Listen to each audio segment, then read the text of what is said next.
It's late, maybe 2 a.m. The hospital's corridors are eerily quiet. Sarah Mitchell, a seasoned nurse of over a decade, walks briskly down the dimly lit hallway, her soft steps echoing off the sterile walls. Her shift is nearing its end, but something's different tonight. There's a strange unease in the air, a weight that's hard to shake. It starts with a patient. A man, pale and trembling, in his mid-40s, is admitted to the ER after a panic attack. His eyes dart around the room, his breath shallow and rapid. He murmurs something about lights in the sky. At first, Sarah assumes it's just the stress of the hospital, the exhaustion that comes with the late hours. But then, the words hit her. They took me. She leans in, asking him to repeat himself. He says with a wild look in his eyes, "The aliens, they took me. I was gone for hours. No one remembers, but I do. I remember the lights, the cold, and the..." He pauses, his breathing heavy, his pupils dilated. Then he's silent. Sarah shakes it off, telling herself it's just another delusional patient. But as she turns to leave the room, she notices something strange. The man's chart shows no history of mental illness, no records of hallucinations. Just a few hours ago, he was fine. Now, he's convinced that he was abducted by extraterrestrials. As she checks on the next patient, Sarah's thoughts linger on that man. Was it just stress? Or was he telling the truth? A chill runs down her spine as she dismisses the thought. It's ridiculous, right? Alien abductions belong in science fiction, not a hospital ward. But that night, Sarah can't shake the feeling that something is watching her. She glances around the room, half expecting to see someone, or something, lurking in the shadows. It's just the paranoia, she tells herself. But then something unusual happens. The lights above her flicker, then buzz, before going completely dark. The emergency backup lights kick in, casting an eerie glow over the hall. But even with the dim lighting, Sarah notices something odd. Shadows moving, not in sync with the flickering light. Something's off. She hurries to the switchboard, a cold sweat forming on the back of her neck. But as quickly as it happened, the lights return to normal. She breathes a sigh of relief, blaming the electrical system's usual quirks. But the sense of unease lingers. When Sarah finishes her shift, she steps into the empty parking lot, her car gleaming under the harsh streetlights. But before she gets in, she freezes. Across the dark sky, she sees them. Two bright lights. At first, she thinks it's a plane, but they don't move like any aircraft she's ever seen. They hover, pulse, and then vanish. Just like that. Her heart races as her mind tries to make sense of what she's seen. Was it a drone? A trick of the eyes? Or was it real? That's when she begins to wonder, could there be something more to the stories of alien abductions? As she drives home, the feeling of being watched creeps back. Is it just stress from the night shift? Or is there something else at play here? She can't stop thinking about the patient's words. They echo in her mind like a warning.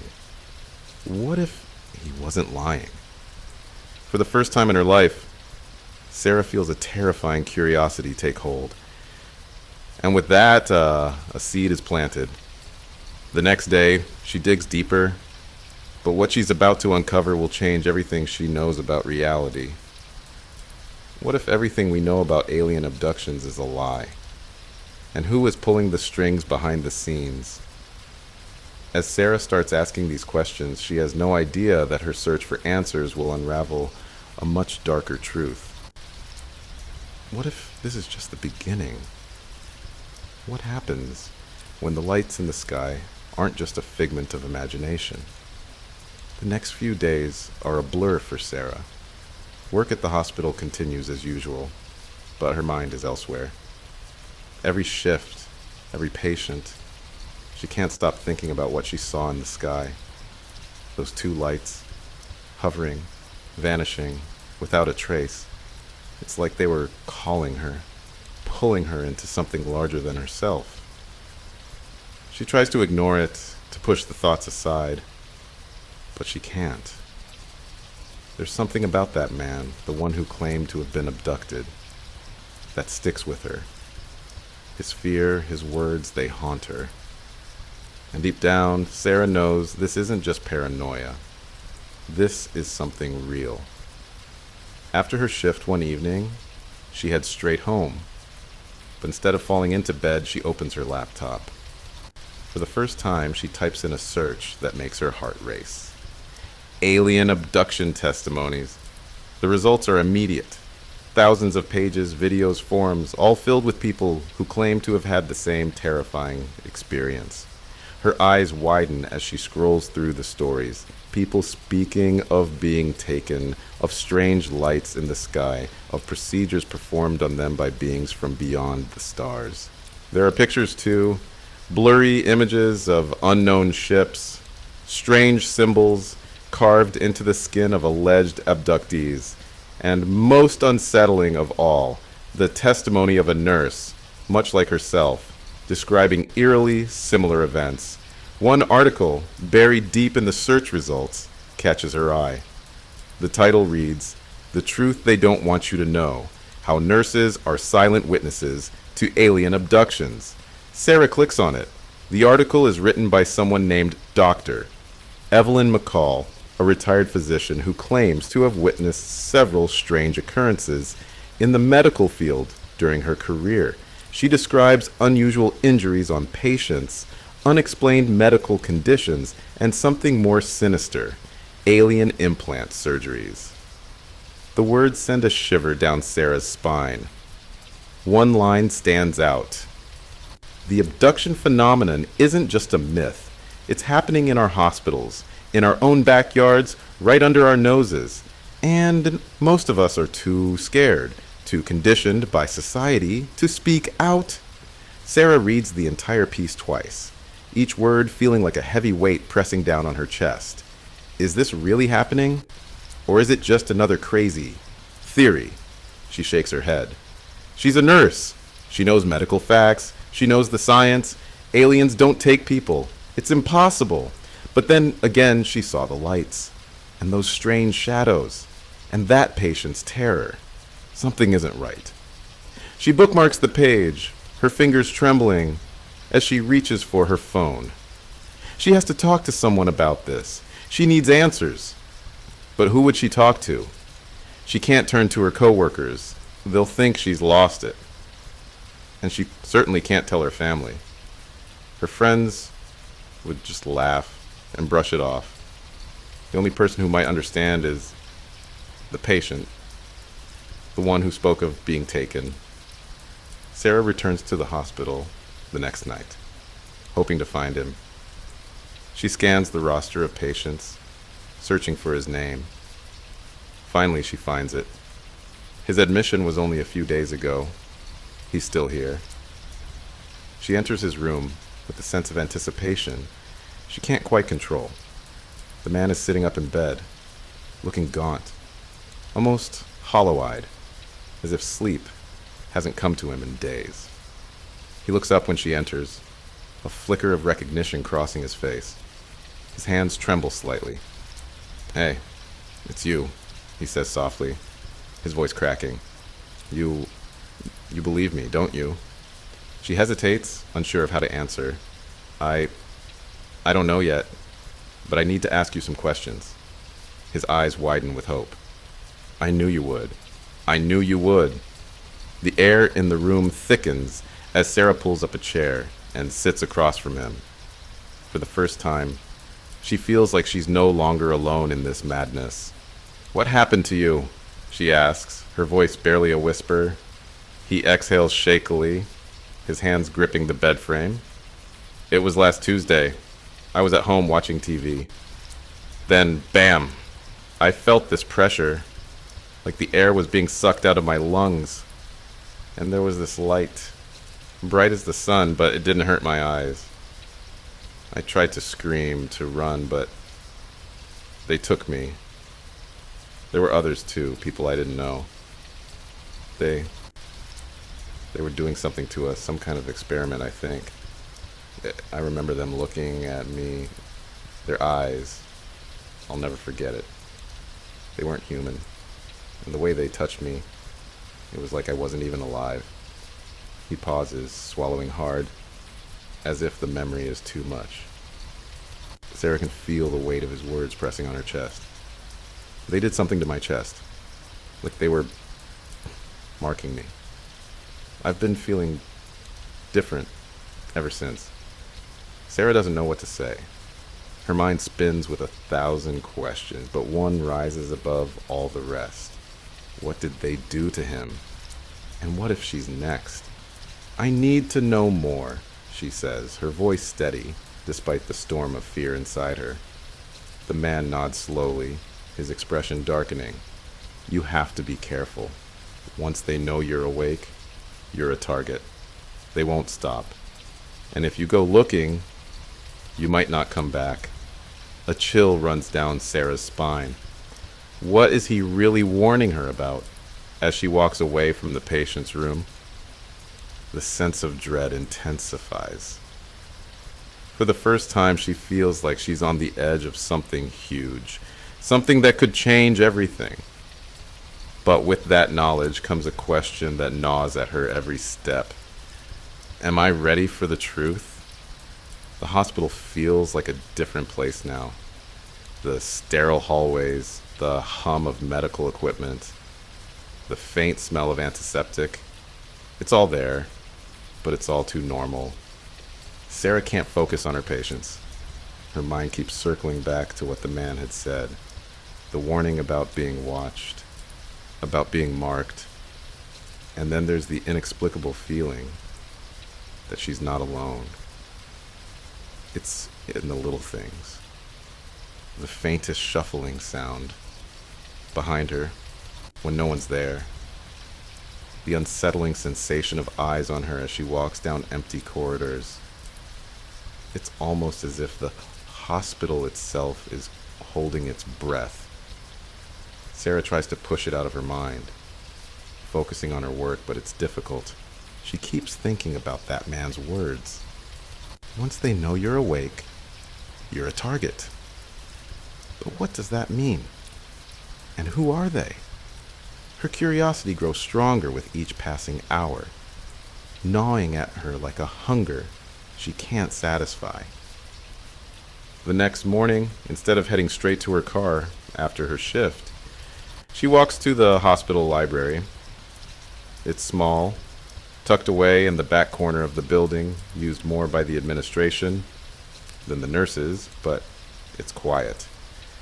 And it's the only place she can think of to research more.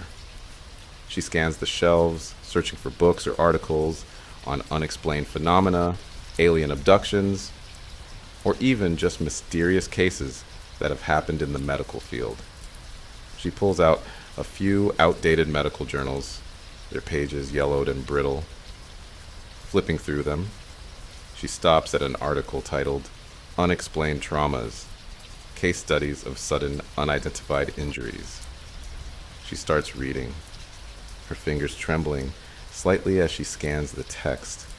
The article describes various cases of patients who came in with strange injuries, deep circular burns on the skin, unusual puncture wounds, and, most chilling of all, reports of a foreign material lodged under the skin, objects that couldn't be identified, things that shouldn't exist in the human body.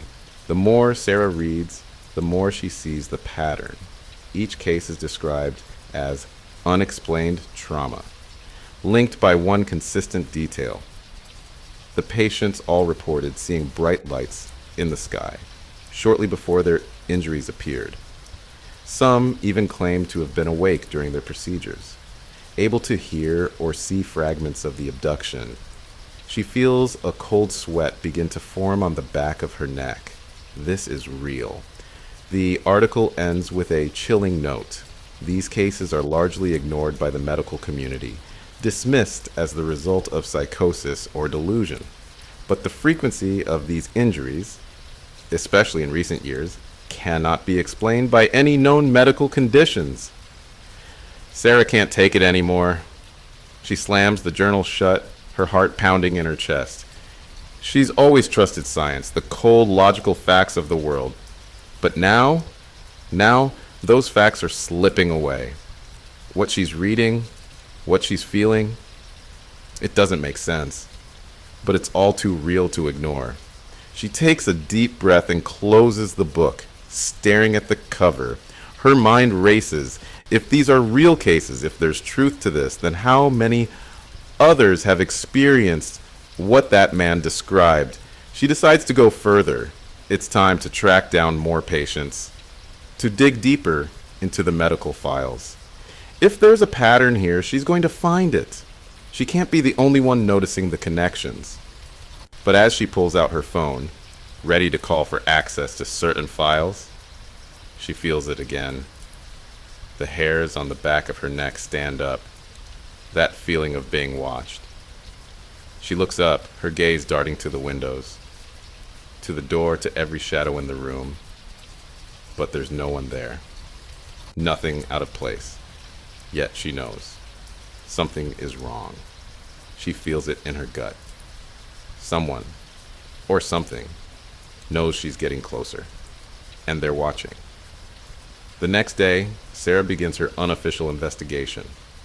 She sneaks into the medical records room, her heart thudding in her chest as she flips through the files of patients who had come in with unexplained trauma, strange burns, or injuries that didn't add up. Each case she finds makes her skin crawl. The details are eerily similar. Patients who remember flashing lights, who speak of missing time, or who recall vivid dreams of being taken. Then she stumbles upon something that stops her cold.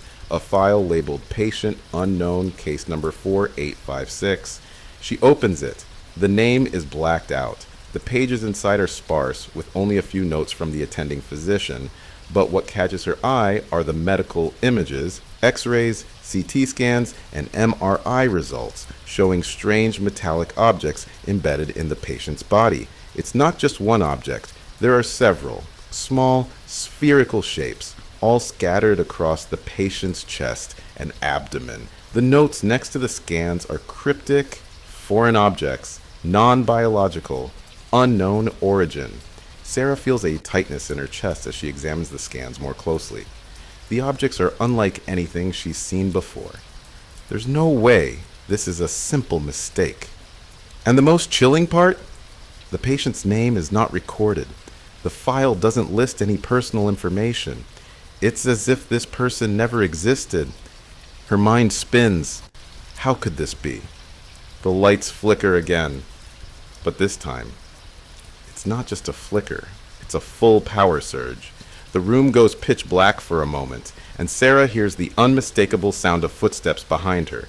Panic seizes her chest, but when the lights return, no one is there. She runs out of the records room, her breath coming in shallow gasps. But she's not alone. There's someone in the hallway, standing just out of view. Their face is hidden in shadow, but they're watching her. A chill runs down her spine as their presence feels wrong, like a weight pressing on her chest. Without thinking, she darts into the nearest storage closet and shuts the door, her heart hammering in her ears. She sits there, breathless, trying to calm herself. But the question keeps coming back. What have I uncovered? And who is watching me? The silence in the storage closet is suffocating. Sarah's breath is heavy, the thumping of her heart ringing in her ears as she presses her back against the cold metal shelves.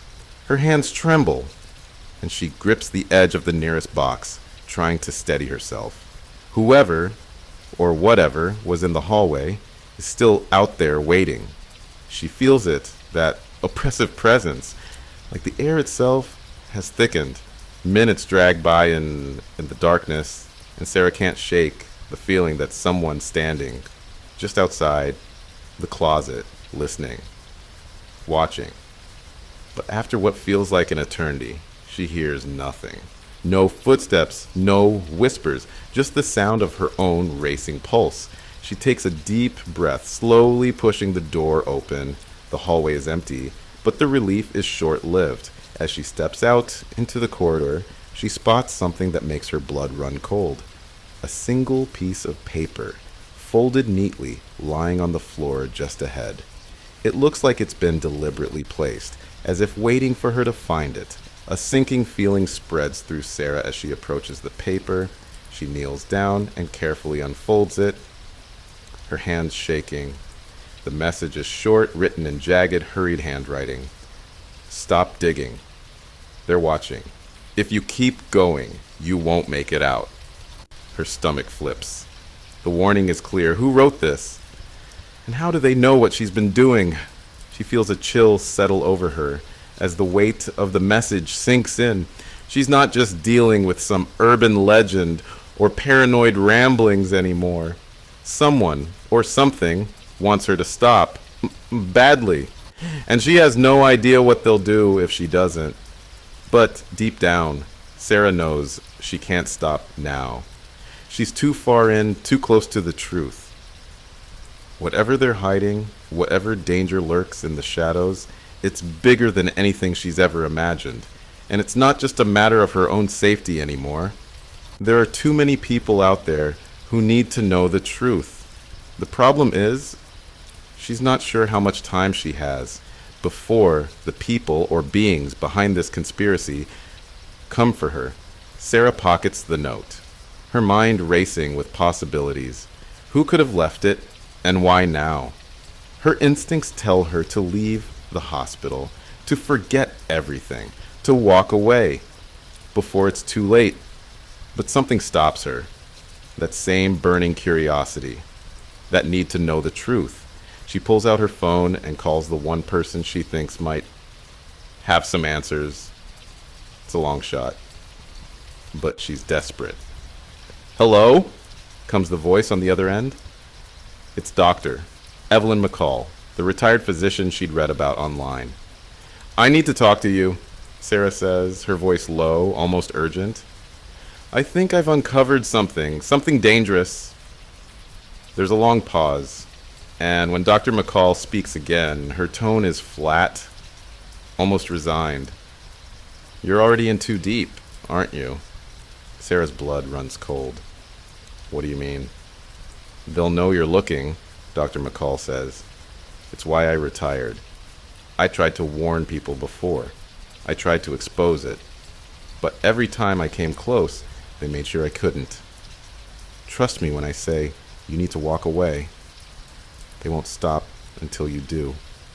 Sarah feels her heart rate quicken. Who are they? Dr. McCall sighs heavily, the sound of her exhale crackling over the phone.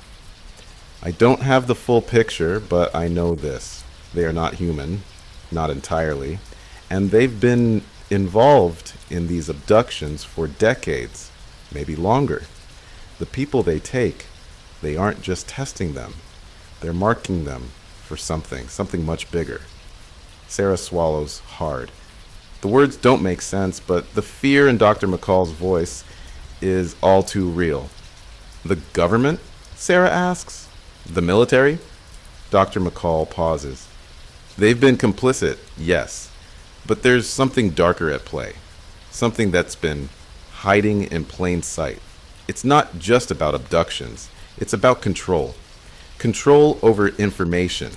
Control over the truth. A strange sensation creeps into Sarah's chest. An overwhelming sense of unease, as if the walls of the hospital are closing in on her. What do I do? She asks, her voice barely above a whisper. Get out. Leave. I can't help you if you keep going. There are things, forces, beyond what you're prepared for. Trust me, I'm telling you this for your own good. The line goes dead. Sarah stares at her phone, her breath shallow. The warning is clear, but the truth calls to her, louder than ever. The feeling of being watched, the strange injuries, the missing patients, it's all connected. The pieces are there, just out of reach. And no matter how terrifying it gets, she can't back down now. But then, as if to drive the point home. The lights in the hallway flicker again. This time, it's different. The flicker is followed by a low, humming sound, like electricity surging through the walls. The air feels charged, like the very building is alive with a hidden energy. And then, for just a moment, she sees it. A figure, standing at the end of the hallway, watching her. It's tall, almost too tall. Its outline obscured by the dim emergency lights. Its face is shadowed, but there's no mistaking the unnatural stillness in the way it stands. Sarah's breath catches in her throat as her body locks in place, every instinct telling her to run, to get away. But she's frozen, unable to move. The figure doesn't speak. It doesn't need to. The message is clear: stop or else. But Sarah can't stop now.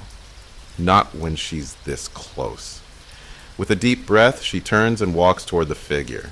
Every step feels like a leap into the unknown. Every part of her screams to turn around, to leave before it's too late, but she doesn't. And as she gets closer, the figure steps backward, disappearing into the shadows. Is it a person? A shadow? Or something much worse? The truth is out there. But so is the danger. The hospital feels colder now, even in the heat of the summer. Sarah can't shake the feeling that the very walls are closing in on her, suffocating her with every breath. The figure in the hallway. It was real. She knows it. There's no denying it now. Whoever, or whatever it was, it wanted her to stop. But she couldn't. And she won't. She's too deep in. After the encounter, she hurries to the nearest exit, hands trembling as she fumbles with her keys. The hospital's bright fluorescent lights flicker above her, casting long shadows down the sterile hallways. Every corner feels like it's hiding something, something watching her, waiting. She can't breathe, can't think straight. What's happening to me? She barely makes it to her car, her palms slick on the steering wheel. The drive home is a blur, the world outside the window rushing by in a haze. It's only when she gets to her front door that she feels a small measure of safety, but it's a fleeting illusion. Her apartment, usually so quiet and comforting, feels off. The silence is too thick. The air feels electric, like a storm is brewing, even though the sky is clear. She locks the door behind her and leans against it for a moment, collecting her thoughts. But her phone buzzes in her pocket. It's a text message from an unknown number. You should have listened. They know you're coming. A chill crawls up Sarah's spine. She stares at the screen for a long moment, unsure of what to do. Her pulse is racing again, her breath shallow. Who is this? How do they know? She drops the phone onto the couch and paces the room, trying to collect herself. Her mind is racing with everything she's uncovered. The mysterious injuries, the missing patients, the figures lurking in the shadows. And the worst part, every time she thinks she's uncovered a piece of the puzzle, something else emerges to make it even more twisted. She grabs the journal she'd been reading earlier, flipping through the pages. She has to find something, some clue that might explain what's going on. And then, her eyes catch on a section she'd missed before. It's an old report, almost an afterthought in the text. A single paragraph, tucked into the corner of the page, with a note about a research project from the early 1980s. The project was conducted by a small team of doctors and scientists under the auspices of the U.S. government. The title of the project, Subject 29, Experimentation on Human Biology and Non-Terrestrial DNA. Her heart skips a beat as she reads the description. The report explains how certain individuals, labeled subjects, were selected for unknown scientific experiments. The subjects all had one thing in common. They experienced what appeared to be alien abductions. The team of doctors and scientists documented their experiences, as well as the physical and psychological changes the subjects underwent after these events. They were marked in some way, either by strange symbols on their skin or by metallic implants. The team referred to the experiments as interdisciplinary, working across various fields of medicine, biology, and even physics. But the most disturbing part? The note at the bottom of the report, inconclusive. Further tests needed. Subject 29, however, appears to show significant neurological shifts that suggest a hybridization process with non-human entities. Sarah's hands are shaking as she rereads the line. Hybridization with non-human entities. It's the final piece of the puzzle, the truth she's been chasing, but it's more terrifying than she could have ever imagined. These abductions, the ones people like her have been witnessing and experiencing, they're not just about being taken. They're experiments. And Sarah, she's been pulled into them. Just like the man in the hospital. Just like the missing patients she's read about. She slams the journal shut, the weight of the revelation crashing down on her. Her mind spins wildly, racing through the implications. If they've been experimenting on humans for decades, if these alien entities have been working with the government or other powers that be, how deep does this go? And what does this mean for her? Her phone buzzes again. She picks it up, still reeling from what she's learned. The message is simple, but it strikes a chord deep inside her. Get out of the house. They're here. A cold sweat breaks out across Sarah's forehead. She stares at the screen, her blood running cold. She runs to the window and pulls back the curtain, her heart pounding in her chest. The street outside is quiet. No cars, no people, nothing out of the ordinary. She stands frozen for a long moment, unsure of what to do. But then, something catches her eye. A car parked across the street. Its headlights off, but engine running. It's watching me. Without thinking, she grabs her purse, races to the door, and bolts out of the apartment. Her feet pound the pavement as she runs, adrenaline flooding her system. She has to get out of here, but where can she go? She reaches the corner of the block and looks back. The car is still there, its headlights flickering on as it begins to move slowly in her direction. It's happening. They found her. She runs faster, her breath coming in ragged gasps. Her mind flashes back to the report in the journal, to the cryptic warnings from Dr. McCall, to the shadowy figure at the hospital. It's all connected. The government, the aliens, the experiments, and now she's become a part of it all. She ducks into a nearby alley, hoping to lose the car, but as she rounds the corner, something catches her foot, a tripwire, almost invisible in the night. She falls to the ground, scraping her palms against the rough pavement, but before she can get up, she hears it, a voice. It's low and robotic, almost inhuman, echoing in her mind. "We warned you. Now, you'll never escape." Sarah scrambles to her feet, her heart racing. But it's too late. She feels something cold, metal-like, pressing against her skin, a sharp pain, and then everything goes black. Darkness, unfathomable and thick, like a void that devours all light. Sarah's pulse is racing, her breath shallow as she struggles to make sense of her surroundings. Her body feels heavy, like she's been submerged in cold water. She can't move, can barely think, yet there's a persistent buzz in her ears, a low hum that she can't escape. The last thing she remembers is the metallic sensation pressing against her skin, the voice echoing in her head.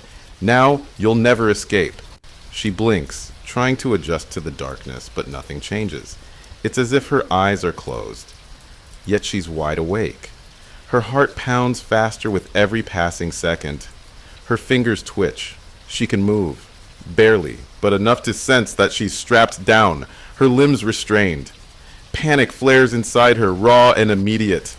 She tries to jerk free, but the restraints are tight, cutting into her wrists and ankles. Where am I? The answer comes in fragments, Sharp images flickering in her mind. The alley, the car, the voice, and then nothing. Just an endless oppressive void.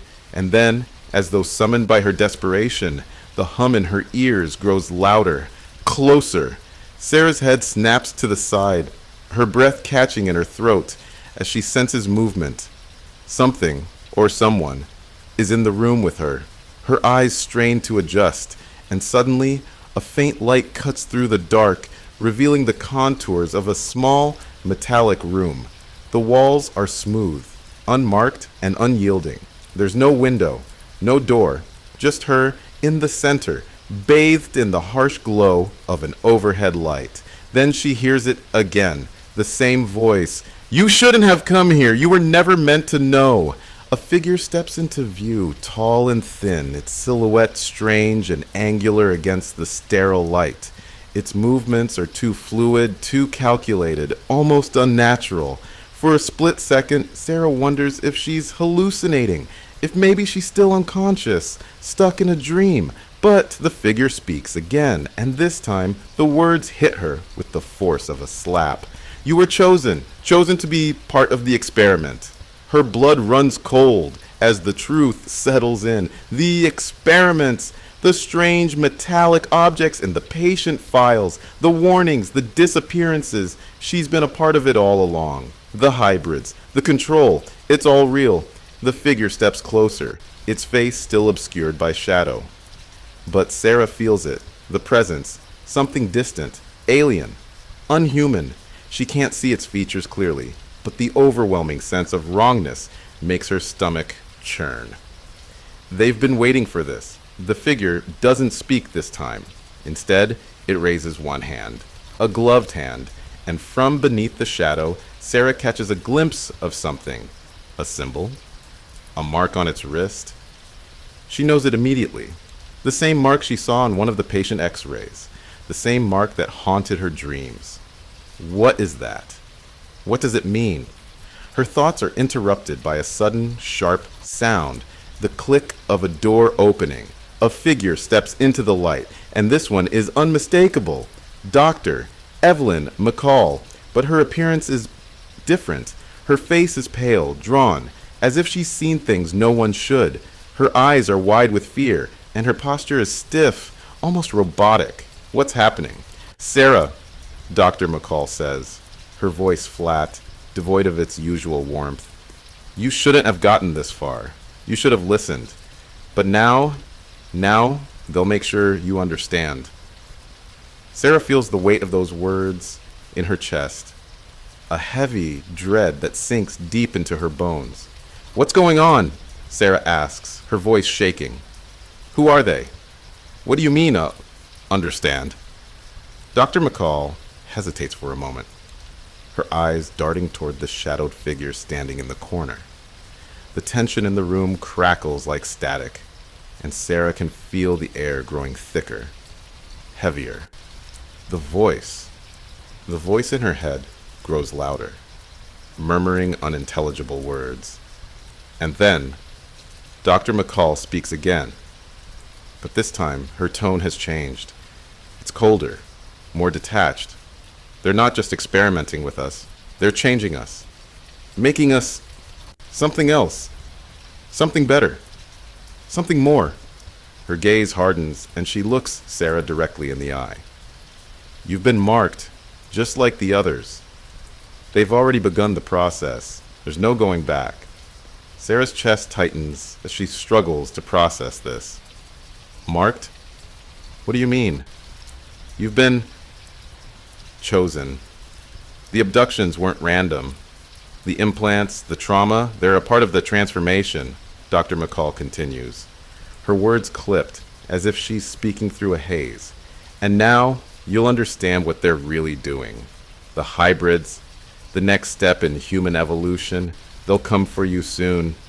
Sarah feels the cold grip of terror wrapping around her heart. Hybrids. That's what this was all about.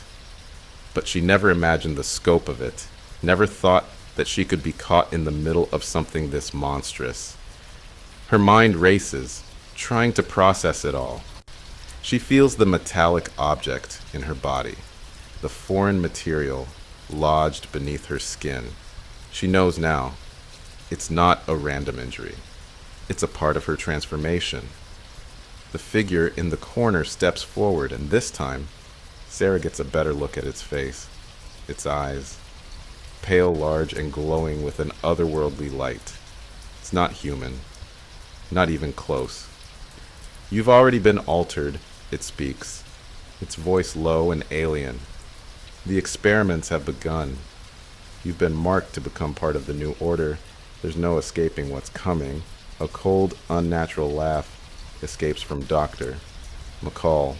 She looks at Sarah as though she's an object, as though Sarah's fate was sealed long ago. You were never supposed to get this far, but now, you'll see the truth. The hybrids are coming, and when they do, they'll take over. Sarah's breath catches in her throat. This is it. This is the moment everything shifts. The abductions, the implants, the experiments. It was all a lie. A lie orchestrated by forces beyond comprehension. And now, she's been caught in the web. There's no turning back now. Her body trembles as the room begins to pulse with a strange energy. Her mind, overwhelmed by everything she's learned, starts to unravel. She can feel the change happening inside of her, beneath her skin, the very core of her being. They weren't just experimenting on people. They were creating something new. The room seems to warp around Sarah, bending in unnatural angles. The walls pulse with a low, electric hum that reverberates in her chest. Her mind races with everything she's just learned. The experiments, the hybrids, the alien presence, it's too much to process, to understand, and yet, it's all true. She feels it deep inside her bones. She can feel the change inside her body, the subtle creeping alterations that weren't there before, a faint pressure at the base of her skull, a metallic taste in her mouth, the strange sensation that something is alive inside her. The shadowed figure watches her closely, its pale, glowing eyes unblinking. It's waiting. The air between them is thick with tension, as if the very fabric of reality is about to snap. Dr. McCall stands silently by its side, her face unreadable. She's not the woman Sarah once knew.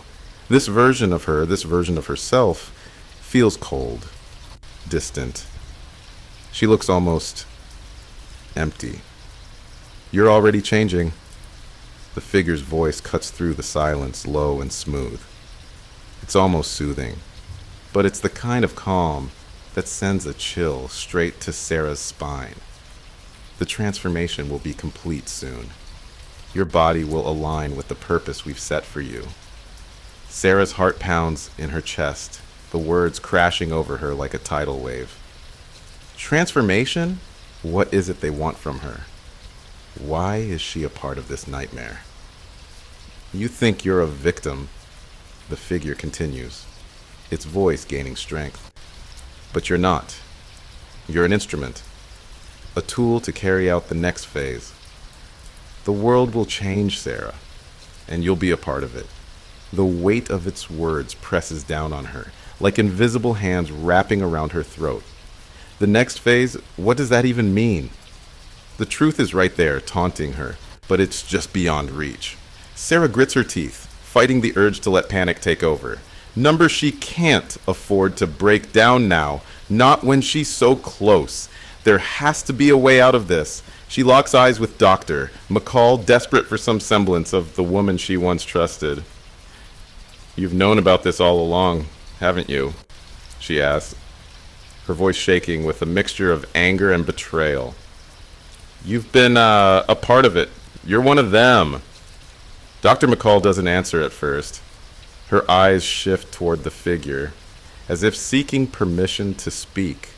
But then, finally, she turns back to Sarah, her gaze hard and unreadable. It's not what you think, Dr. McCall says, her voice eerily calm. I didn't want this, Sarah. I tried to warn you. I tried to stop them. But they are too powerful. They've been watching us for decades, orchestrating everything from the shadows. I couldn't run from it, and neither can you. Sarah shakes her head, disbelief settling in her gut like a stone. So, you just gave in? She demands. You're helping them? Dr. McCall's face twitches, and for the briefest moment, Sarah sees something flicker in her eyes. A glimmer of guilt. But then, it's gone. Replaced with the same cold indifference. I didn't have a choice, Dr. McCall whispers. None of us did. They're everywhere, Sarah, watching, waiting. And once they've chosen you, it's too late to turn back.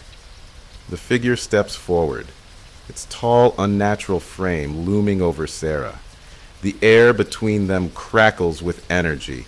It leans down, its face now inches from hers, its alien eyes staring into hers with a chilling intensity. We chose you because you're special, it says softly, almost tenderly. Your biology, your mind, it's perfect for what we need. The transformation is already beginning. Don't fight it. You will understand soon. You'll see the world for what it truly is. Terror shoots through Sarah's veins. Special? Number? She's not special. She's a test subject. A pawn in their game. She jerks against the restraints, trying to break free. Oh, I won't let you do this! She screams. You can't just take my body. You can't. Control me. But as her words leave her lips, something shifts. A sudden sharp pain erupts at the base of her skull, like a needle piercing her brain. Her entire body stiffens as she gasps for air, unable to move. What's happening? Her vision blurs, and for a terrifying moment, she thinks she might pass out. But then the sensation stops. The pain lingers, but it fades into a dull ache. A cold sweat clings to her skin, and her mind reels from the experience. You see, the figure says, voice low, you can't stop it. You are already becoming part of us. A surge of fear and anger rises within Sarah, stronger than ever before. She won't give up. She can't. Not now. Not when she's so close to the truth. With all the strength she can muster, Sarah looks directly at the figure, her eyes burning with defiance. I'll stop you. I'll find a way to undo this. The figure smiles. A cruel alien smile. That's where you're wrong, it says. You're not in control anymore. We are. The lights in the room flicker, a low hum filling the space once more. The atmosphere grows heavier, suffocating, as if the walls themselves are closing in on her. But then, something shifts. Something inside Sarah snaps into place. They don't control me. Without warning, she jerks her body hard against the restraints. The pressure on her wrists and ankles searing with pain. Her mind flares with clarity, as if the fog that clouded her thoughts has finally cleared. In that moment, she understands. The implants, the symbols, the strange sensations, they're not just experiments. They're control mechanisms. She's been tampered with, but she can still fight. The restraints begin to loosen, just enough for her to slip one hand free. Her pulse quickens as she grabs for anything she can use, and then she sees it. A small, glinting object on the floor, a syringe. With her remaining strength, she reaches for it, her fingers brushing the cold metal. As she grips it tightly, her mind races. She has one chance to break free, to take control. The figure notices her movement, its eyes narrowing. No, it growls, stepping forward quickly, but Sarah is already on the move. With one swift motion, she plunges the needle into the side of her neck. A searing pain shoots through her, her body spasming as the substance inside the syringe floods her system. Her vision blurs, but she can feel it. Something changing. The cold grip of the alien influence loosens, just for a moment, and Sarah seizes the opportunity. She rips the restraints off, her body trembling with the effort. She's free, but for how long? Before the figure can reach her, she runs, stumbling out of the room, her legs unsteady but fueled by raw desperation. She doesn't know where she's going. She doesn't know how much time she has. But she knows one thing. She's not giving up. Not yet. Sarah stumbles through the narrow corridors, her breath ragged and sharp. The halls stretch out in front of her, endless and winding. She doesn't know where she's going, doesn't know if she's going in circles, but she has to move, has to get away from them, from whatever they are, whatever they've made her into. Her body is still trembling from the effects of the syringe, her mind clouded and fragmented, but there's something clearer now, something undeniable. She's not like them. She's different. Whatever they injected her with, it didn't control her. It awoke something inside of her, a part of herself that had been dormant, locked away, waiting, but she can't afford to think about that right now. Not yet. She rounds a corner, her footfalls echoing in the empty hallway. Every door she passes is sealed tight, no windows, no signs of life. Just cold, sterile metal and concrete. She's in a facility, a place that's been hidden for far too long. But the question is, how long has it been hiding in plain sight? She needs to get out, and she needs answers. Who are they? What do they want with her? As her thoughts swirl in confusion, a distant sound reaches her ears. A mechanical hum. Low, steady. Something big, something mechanical. Her heart lurches in her chest and she slows her pace, peering around the corner. A large elevator door slides open at the far end of the hall, and she sees it. The figures, several of them, tall, cloaked in dark uniforms, their eyes glowing faintly in the dim light. Their heads are slightly tilted, like they're listening, waiting, and as they step forward, their movements are unnervingly synchronized. They're here. Her stomach clenches in panic. She doesn't have time to wonder if they've seen her. She knows they have. Their heads snap toward her, their eyes burning through the distance like spotlights. With no time to think, Sarah turns and bolts in the opposite direction. Her feet pound the floor in a desperate sprint, adrenaline surging as she rounds another corner. The walls close in around her, the sound of her pursuers growing louder, closer. She can hear the mechanical hum of the elevator behind her, growing more distinct with each passing second. I have to get out. She doesn't know where the exit is, doesn't even know where she's going. She feels like a rat in a maze, trapped by her own choices. The hallway ahead seems to stretch on forever, but then, there it is, a door. It's the first sign of escape she's seen in what feels like hours. She throws herself toward it, her hand gripping the handle. It's locked. No! She bangs her fist against the door, frantic. But then she hears it, a voice, her voice, echoing from behind her. Sarah, stop running. She freezes. It's Dr. McCall's voice, but it sounds different now. Cold, controlled, as if her words are being spoken by something else entirely. Sarah spins around, her eyes scanning the hallway. The figures are closer now, closer than ever. But it's not just them. It's the voice. And then she sees it. The mark, the glowing symbol on their wrists. The same symbol that had been on the patients. The same one she saw in the report. It's not just an experiment anymore. It's a mission. The figures stop just feet away from her, their cold eyes locked on her, and Sarah feels it again. That pull, a force, alien and visible, tugging at her mind, at her very being. Her breath quickens, the overwhelming sense of wrongness washing over her like a flood. Sarah! Dr. McCall's voice comes again, but this time it's not just the words. It's a command. You've seen too much. You know too much. Sarah shakes her head, trying to fight it. The overwhelming sensation that they're pulling her, controlling her. She won't let them. I won't be a part of this, she says, her voice steady, though her heart is racing. You can't control me. The figure closest to her steps forward, its face now clear. The glowing eyes burn with an unnatural, almost ceremonial light. And in that moment, Sarah understands. It's not just about her. It's about the world, about everything she's known, and about what they've already planned. We don't need to control you anymore, the figure says, its voice like gravel, You're already one of us. The words hit Sarah like a physical blow. One of them? But she feels it now. The transformation, the change inside of her. It's not just the experiments. It's deeper. They've altered her, changed her at the core. Why?